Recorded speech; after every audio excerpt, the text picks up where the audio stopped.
There was a lion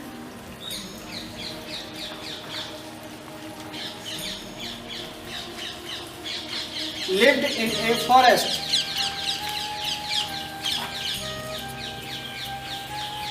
Lived in a forest. One day,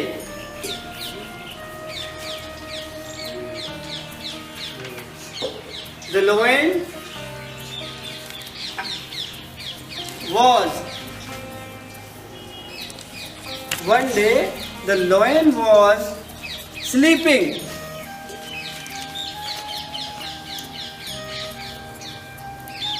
Sleeping under a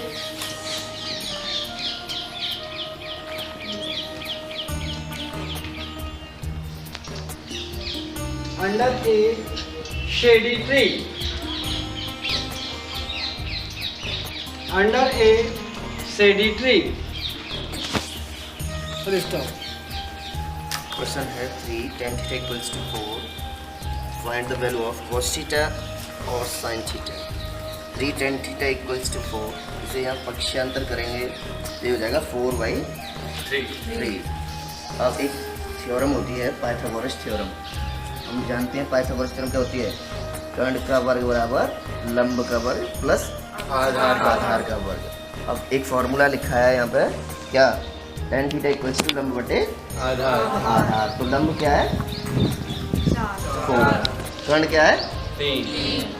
कर्ण ये आधार क्या है 3. तो theorem में फिट करेंगे क्या. कर्ण का वर्ग बराबर लंब का वर्ग प्लस आधार का वर्ग. तो ये हो जाएगा क्या 4 स्क्वायर प्लस 3 स्क्वायर. कर्ण का वर्ग बराबर 16 प्लस 9. कर्ण बराबर 25. और ये कर्ण का वर्ग 5 के स्क्वायर से क्या हो गया कैंसिल. कर्ण बराबर क्या हो गया 5. और साइन थीटा इक्वल्स क्या होता है लंब बटे कर्ण. क्या है लंब क्या है इसमें 4. क्या है 5. क्या हो गया 4/5. cos थीटा इक्वल्स क्या है आधार बटे कर्ण. लंब बटे आधार. cos थीटा बराबर आधार बटे कर्ण. तो आधार क्या है 3. और कर्ण क्या है 5. कस्यापि वस्तुनि यथार्थ ज्ञानम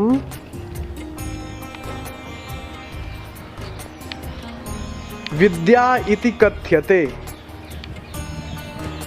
विद्या इति कथ्यते.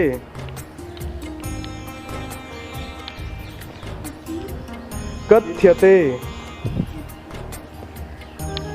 विद्या इति कथ्यते. कथ्यते.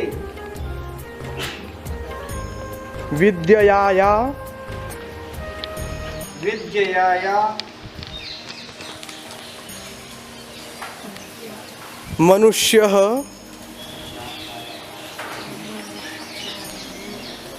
या मनुष्याः भी लिख सकते हो. स्वकर्तव्यम कर्तव्यम अस्मिन् संसारे कर्तव्यम अस्मिन् संसारे किम अकर्तव्यम च किम अकर्तव्यम च कर्तव्यम च जानाति. जानाति. जानाति. जानाति.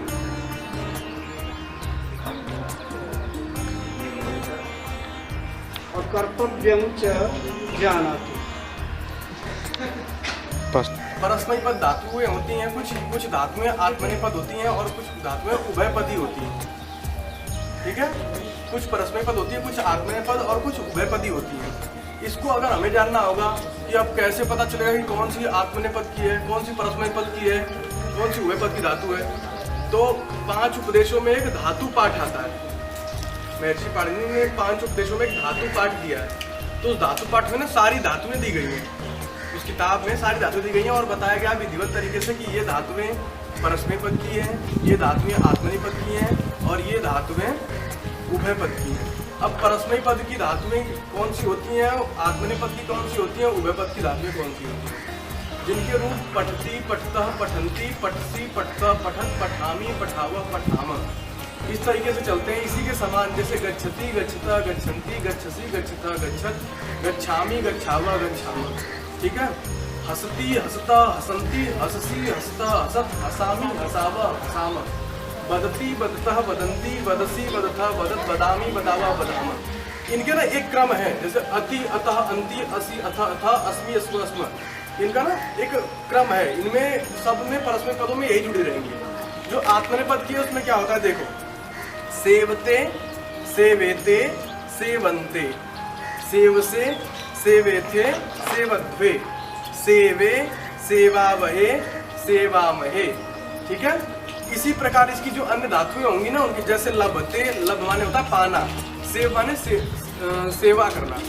अब लब माने पाना जो धातु होती है उसमें उसके रूप देखो कैसे चलेंगे। अब यहाँ सेवते ना तो उसके चलेंगे लभते, लभेते, लभन्ते, लभसे, लभेथे, लभध्वे, लभे, लभावहे, लभामहे। अब आप लोग भी बोलेंगे सेवते, सेवेते, सेवन्ते, सेवसे, सेवेथे, सेवध्वे, सेवे, सेवावहे, सेवामहे। समझ गया? परस्मय पद धातुएं कौन सी होती हैं जो पठती के समान चलती हैं, और आत्मनेपद की धातुएं कौन सी होंगी जो सेवते के समान चलेंगी। लभते, ईश्वर मोदते, मोदेते, मोदन्ते। मोद माने होता है प्रसन्न होना, तो मोदते, मोदेते, मोदन्ते, मोदसे, मोदेथे, मोदध्वे, मोदे, मोदावहे, मोदामहे। ठीक है।